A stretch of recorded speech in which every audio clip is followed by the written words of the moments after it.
അടുത്ത colour shade വന്നേക്കുന്നത് നല്ലൊരു മറൂൺ കളറാണ്. അതിനകത്ത് ഇതുപോലെ ഓഫ് വൈറ്റിലും ഒരു ഇൻഡിഗോ ബ്ലൂ അല്ല ബ്ലാക്കിലും ഒക്കെ വരുന്നൊരു പ്രിൻ്റാണ് കൊടുത്തേക്കുന്നത്. അതിൻ്റെ ബേസ് പോർഷനിൽ ഇതുപോലെ തന്നെ ചെറിയൊരു ബോർഡറൊക്കെ പോകുന്നുണ്ട്.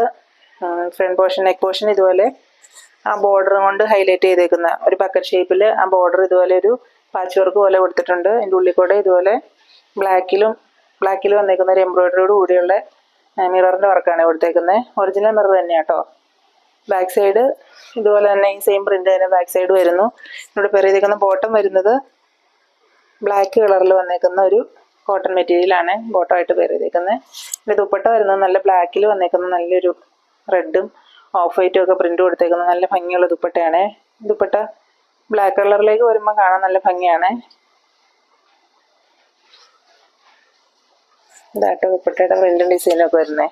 ഇതിൻ്റെ രണ്ട് എൻഡിലും ഈ ടോപ്പിൻ്റെ ആ പീസ് വെച്ചിട്ട് ഒരു പടി പോലെ കൊടുത്തിട്ട് ഒരു പാച്ച് വർക്ക് പോലെ ചെയ്തിട്ടുണ്ട് കേട്ടോ. നല്ല ഭംഗിയുള്ളൊരു ദുപ്പട്ടയാണ്. രണ്ട് സൈഡിലൊക്കെ വെയർ ചെയ്യാൻ വേണ്ടുന്ന അത്രയും നീളവും വീതിയൊക്കെ ഉണ്ട് കേട്ടോ. നല്ല ദുപ്പട്ടയായിട്ട് എന്നോട് പെയർ ചെയ്തേക്കുന്നത്. എൻ്റെ റേറ്റ് വന്നേക്കുന്നത് 1155 രൂപയായിരുന്നു. ഡിസ്കൗണ്ട് കഴിഞ്ഞിട്ട് നമ്മുടെ റേറ്റ് വരുന്നത് 960 മാത്രമാണ്. അടുത്ത കളർ ഷെയ്ഡ് കാണാം.